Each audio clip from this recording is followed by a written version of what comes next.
at this again. I had to take that little plate off, it was way too small. I got a much bigger plate now. So it's 3/4, and I upgraded my plasma cutter to the next bigger size, and I picked up this mag drill. Can you see it? This mag drill right here. So it was very expensive, but the alternative was waiting to try to get in a machine shop and get this stuff done. And I have friends with machine shops, but it's hard to get something done. So I decided to cut these ears out myself. I was welding these ears on, and the whole thing warped. So I don't know if you can see, but it's kind of a frowny face from this angle. So I don't know if it's safe to put the slew ring on, but I'm going to drill these holes first and I'm going to put it on and see how bad it's gapped.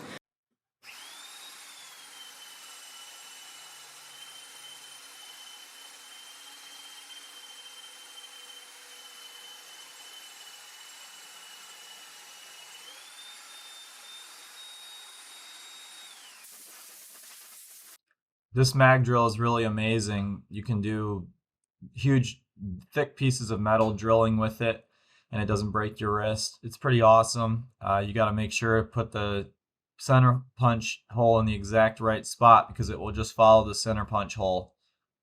But it saved me an extreme amount of pain and suffering, and I didn't have to go elsewhere to get these holes drilled.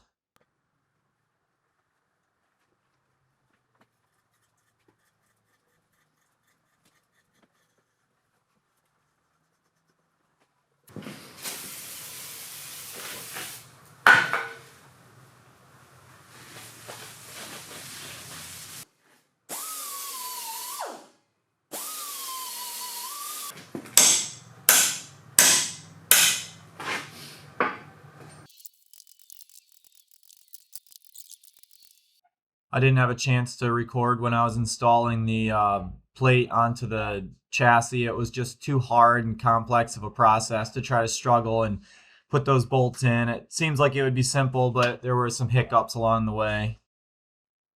Right here, I'm just positioning the engine out over top of the carriage bolts to bolt it down into the sliders. This is a pretty exciting point for me, because I believe that actually the engine won't be coming off anymore on this process, except for maybe some paint in the future. But I'd even painted that platform to get it ready so I wouldn't have to take the engine off. So yeah, pretty key time in the creation of this machine actually, and filled me with a lot of hope even though I was far from the finish line. This hydraulic pump wouldn't fit in here with the ears installed. It didn't have enough room to install basically down below because of where it had to be positioned, so I had to elevate it a little bit and create this little block to hold it up. At this point I had to test fit and make sure the bearings were able to go in on both sides, and I knew that they would fit because I had test fitted them previous to this, but now I wanted to see, when I put it together with the shaft, does everything go together? Does it align enough? They're self-aligning bearings, so they make up for any little imperfections in the design.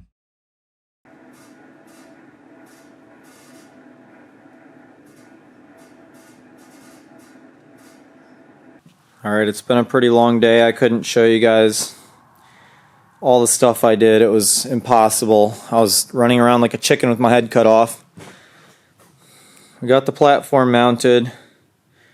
Had some troubles with the bolts in the bottom, trying to get them to go in. There's a couple Allens that have very low clearance, so I had to use an Allen head style underneath there.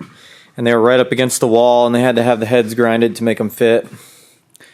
These ears warped my main plate, and I was worried the main plate was too warped to use, but I was able to come up here, and these self-aligning bearings have a lot of forgiveness in them. You can see them, they move, so there's a lot of forgiveness in these. So you can get the shaft in. I had to jimmy rig this. I had to put a couple elbows here because these hoses were crashing into this filter, oil bath filter. I set myself up with one of these little screw dealies to tension it, and then there was a change to the belt positioning once I set up this belt, which is 8-foot belt, I believe. And then I attempted to use my tensioner device. What I did not calculate for was that the belt would just walk right off of this thing. The belt just walks right off and comes off. And then it's beside this moving. So this pulley starts that belt turning and spins that shaft. I've seen the Carltons in the videos, and the wheel does start turning when the engine gets started. So because that belt is the tensioning mechanism on a Carlton too. But the difference is they slide the engine, and I am still going to use this spring tensioner style, but I'm just going to use a fourplex belt. And I got my spring tensioner here. I've got to get one of those like adjustable strap mechanisms to tie between this to the tensioner itself. And then I'll turn that. It's a turnbuckle. It's called a turnbuckle. I got these style bushings, which I'm sure they're supposed to be pressed in. But what I did was I just cut a hole with the plasma cutter in a piece of sheet metal. So this was just sheet metal. I cut a hole in it, and then I just inserted the bushing through the hole pretty much and just welded the bushing like flush to the top surface and grinded it flush. So now when there's very, very, very little slop in these pistons when you push and pull. And I'll probably drill those bushings and put a greased zerk in them. We established this table to reach the exact point where that fender is, and then it's the same on the other side where the edge of the plate is in line with that fender. And so it's almost identical on both sides. Yeah, just some small changes to the hydraulic hose routing. And now because this hose right here could be so much shorter than what it is, but I already got it, so I might get that shortened at some point, but for now we'll struggle until I know exactly what's going to happen.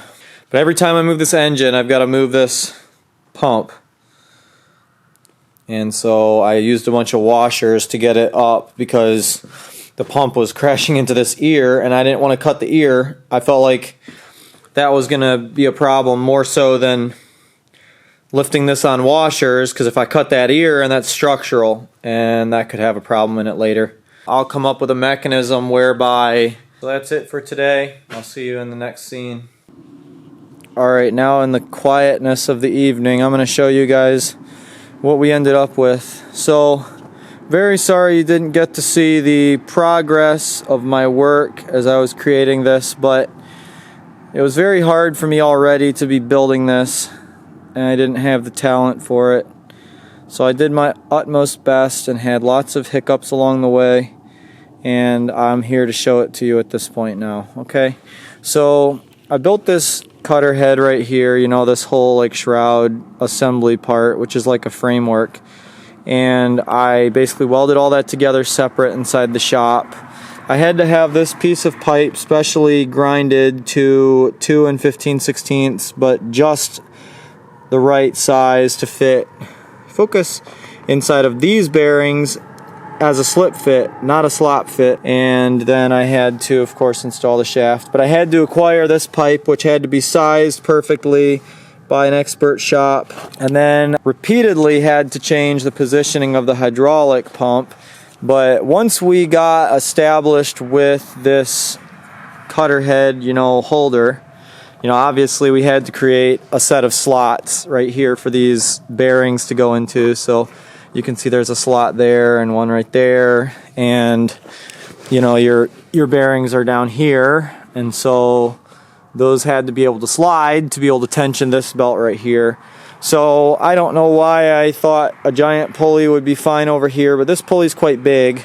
You can see that wheel doesn't, the pulley fills up half the wheel, but it's not all bad. I mean, really it doesn't actually prevent you from cutting anything, but it's so close that if you rub this wheel on the dirt or a part of the stump, sometimes these belts will actually get pulled out of their slot, and then they'll get flipped over, and then they'll get all switched up, and then you'll look over here and you've got, you know, pulleys, you've got belts that are upside down and just all out of order and disarray. And then the other thing is like chunks of dirt were flying into the belt. So we put this rubber here, and the rubber was working really good, but then this leading edge of the rubber was getting sucked in and eaten by the grinder wheel.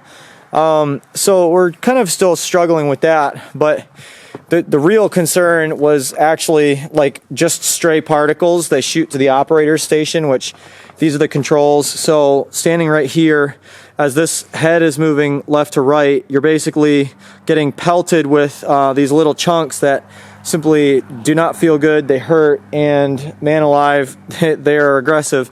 So I'm over here protecting myself, but we can unbolt this, and it's got this wire attached to it. So you can stand kind of over here behind this area. You can kind of stand off to the side. Whoa. You can stand off to the side more, and that does help too, but you have to turn your neck still to the right. So we're going to put a remote.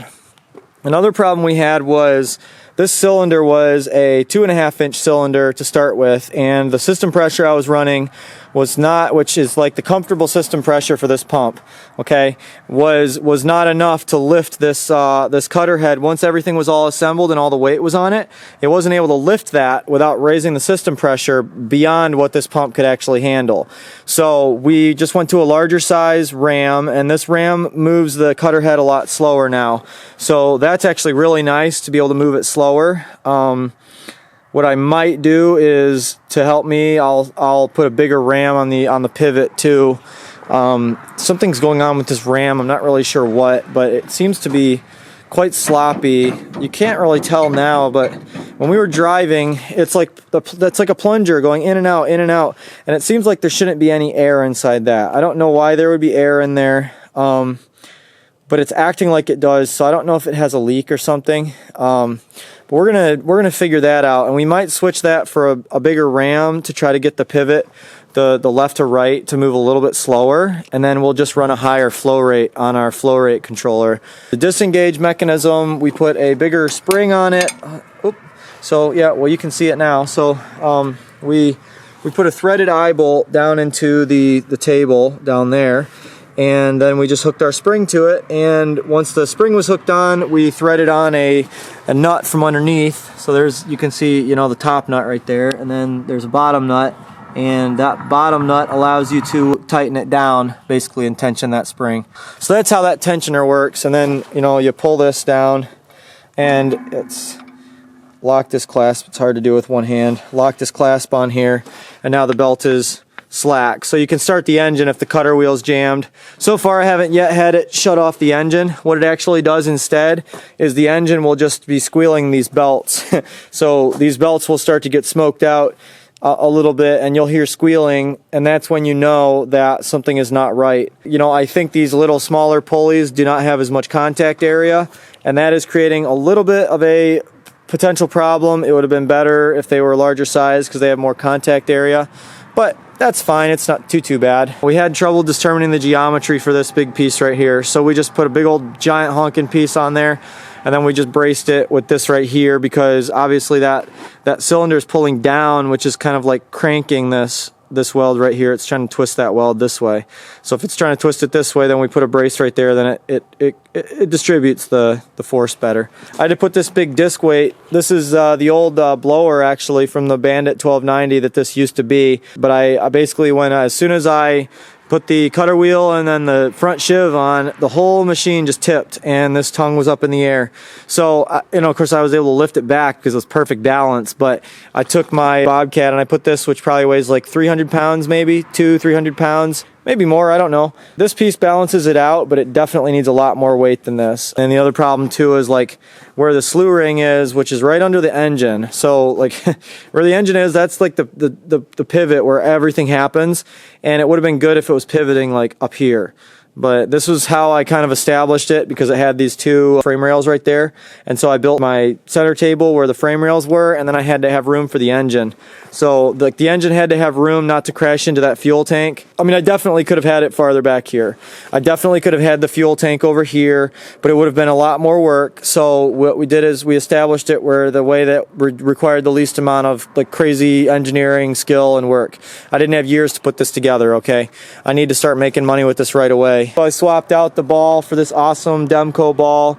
This thing is amazing. It really works. It's just smooth. It's silky. It's not a headache to use, and it doesn't jolt around. That thing is a better solution than a lunette ring. We forgot the pin that holds the tongue, and so the tongue was extending and retracting. I'm not sure exactly why. These hydraulics seem like they move. They slop around. I don't know if it's just because they're worn out.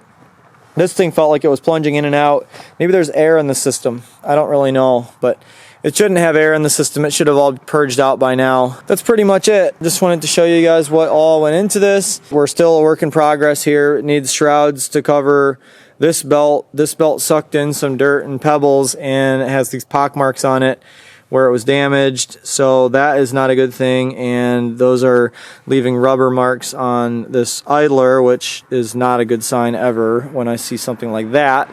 We're still trying to control dirt, spatter, and spray. This side is not so bad, but for some reason this side was a lot worse. I don't know if maybe just because this side of the machine is more visible, it ends up getting more like grinding attention or whatever. But basically it stacks up material and it pushes in this rubber in like that. And then when the rubber gets pushed in, you know, then the wheel starts to chew it up. So we cut the piece off that was getting chewed, and then as soon as that was cut, material started flying through this crevice right here and just shooting up and hitting me in the face. So that needs to be addressed right there. That piece of rubber is going to need to be like worked on, replaced, covered, added to, something. I'm really not sure what. And this belt here, these belts have a tendency to get a little loose when they're hot. So I think I'm going to get new belts for this. And I'm not sure, I might do like one single belt. But these are good because a pebble can't get in between. Like you see, there's nothing to crush, there's nothing to break. So like a single belt is good, but they have to have a protective shroud, and they have to have a belt keeper too. Like a belt keeper would be like right here, and that would prevent these from shooting off. It wouldn't be too hard to create one, like a bolt-on belt keeper, and just put it here and then have it go over like that, and then these belts can't jump off. So I might do like that. I might do a belt keeper, but I'm not really sure as far as like how these shrouds work. But I know you want a shroud that goes all the way down this way like that, and then obviously keeps material off of this belt and then off of down here. And then because that back of that shroud is right there, then material isn't quite shooting out and hitting me. So because it would be protecting and blocking this whole region right here. And then it would protect this pulley also from taking in debris and throwing a belt. But we're maxed out completely on tensioning of these belts. You can see that bolt is all the way in. So yeah, that bolt is all the way in. So you can't go any tighter, and as soon as these belts are too loose, they're done for. So we're gonna probably go to a little bit of a smaller belt and see if we can just move that cutter wheel back. It's not that we want to move the cutter wheel back, but you know, when we tension this, we can't have those bolts all the way up there, because then there's no more tension you can put on it, basically. Future mods, I definitely need to get the remote control wired into that, electric over hydraulic. I might want to put some sort of a cooler into this, because I touched this reservoir earlier and it was quite warm. I don't know how appropriate, how hot that's allowed to be. We need to clamp up that exhaust because it's just flopping around. Other than that, the engine runs good. Oh, we had to change this belt. Apparently, I had the wrong belt profile on this hydraulic pump pulley. So we went to the store and they said that they thought we might have had a wrong belt profile, and they gave us one that actually fit really well, and it runs the pump with no problems. Yeah, I didn't mention this either, but like right through here is an area where chips love to fly through when you're chipping. And we put an extra piece of rubber inside, like underneath this. Let's see if I can show it to you. There you go. See the rubber? So there's rubber all around, and there's so much dirt up there, but it's still sneaking past at the edges over there and over there. So we're going to do something for sure about this. It's working really well, but we're going to do something to improve it. I'm not totally sure what. It needs a little cap dealy to go right here and kind of cover this upper portion. You see that on all stump grinders, and I think it's really just to prevent like throwing chunks of debris out like towards like a house or a car or anything like that. So yeah, we've got some work to do for sure, but it's a functional machine right now, and you know, it kind of looks ugly, but we'll put some paint and, you know, we'll get paid when we run it. That's the main thing. Hope you guys enjoyed the video, and don't forget to like, comment, and subscribe. Have a great day.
I love it.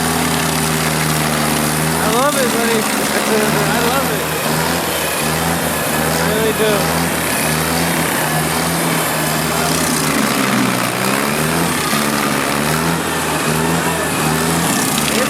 It's working great.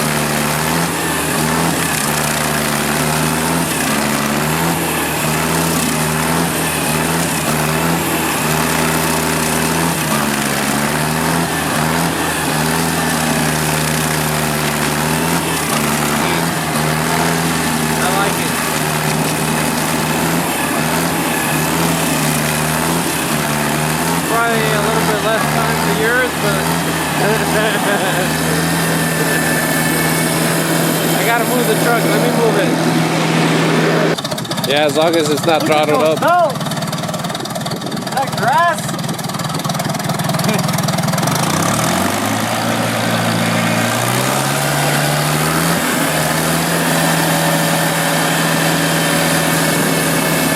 We'll find out when somebody gets slapped.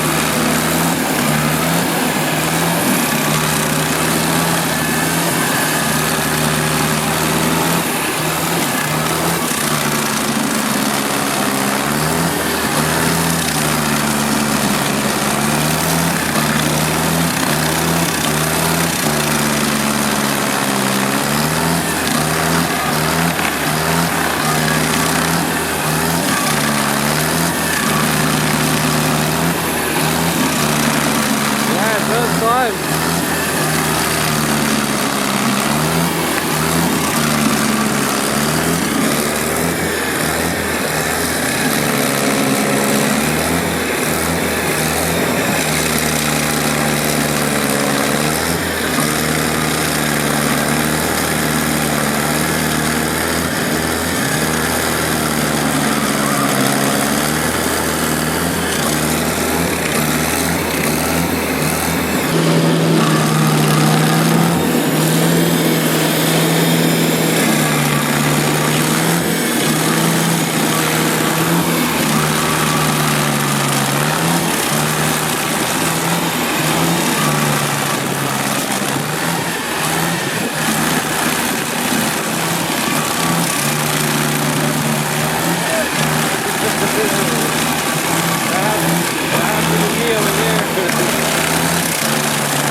That motor's moving the boat.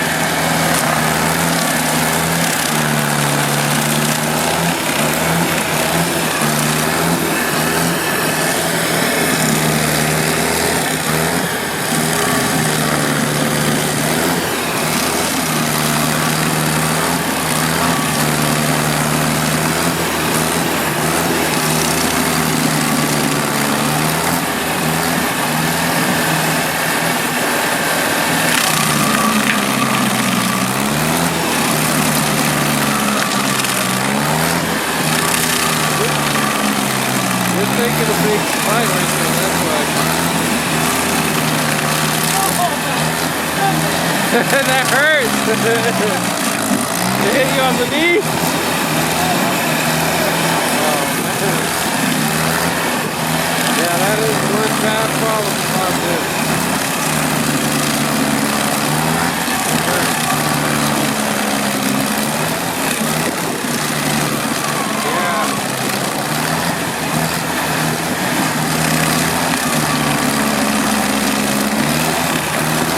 Getting hit by shit. Imagine how it feels by a rock.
you see we're only able to cut with the really the leading edge of the cutter wheel. I'm not entirely sure why that is.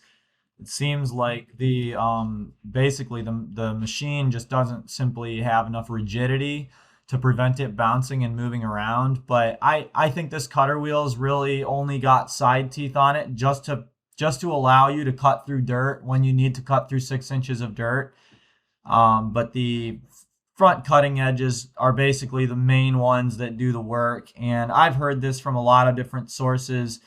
Most stump grinder guys say that the leading teeth are the ones that do the most of the work. And, you know, they recommend that you're supposed to go slower feed speed and use more of the side of the cutter. But I slowed the feed speed down almost to a stop. And I just didn't feel like the speed, I just didn't feel like that was really working. We made a lot of effort. We reset our system pressure, we reset our flow speed. There was no setting that really worked better than this one, and so we worked at this standard speed and we just kind of chewed through, and so that was pretty much it. Yeah, it worked out really good.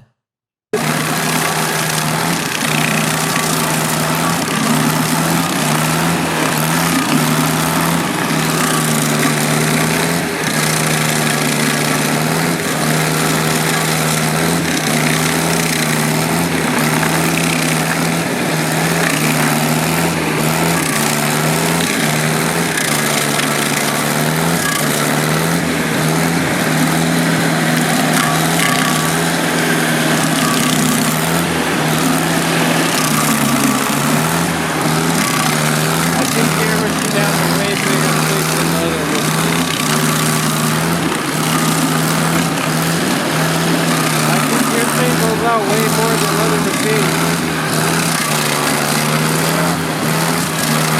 I feel like you could even make them wider and get a longer one.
That reminds me of my Waco.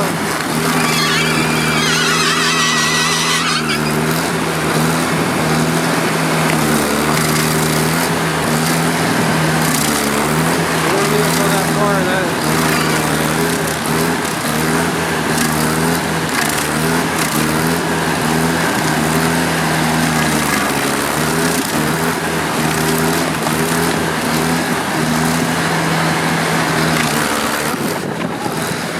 We're done, yep, that's it.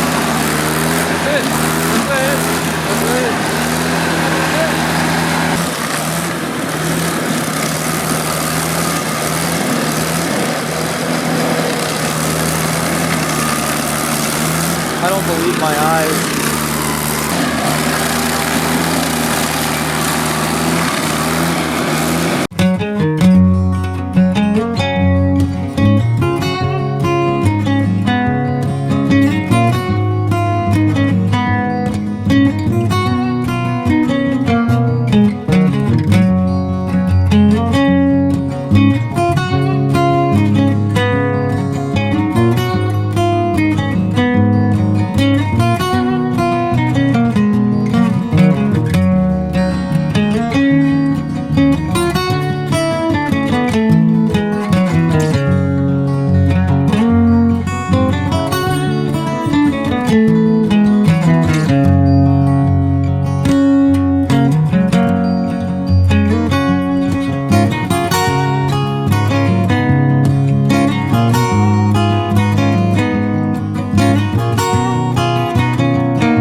Watching it is a whole different thing, man. It's a whole different thing. It's so scary, bro.